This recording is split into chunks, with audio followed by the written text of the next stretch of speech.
Hello friends, Dakshineswar Kali মন্দির পিছনে Kolkata.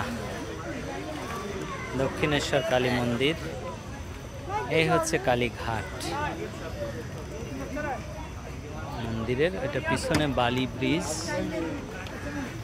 Bridge, তারপরে ওখানে পিছনের পরে হচ্ছে বেলুড় মঠ। এখানে সবাই স্নান করে।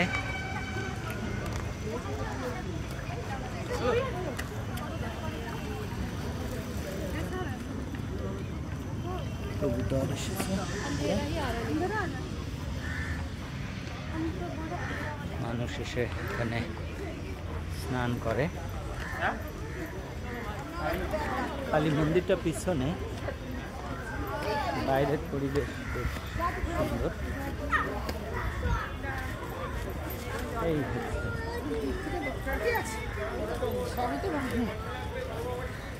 এইটা হচ্ছে পিছনেরটা মন্দির মূলত।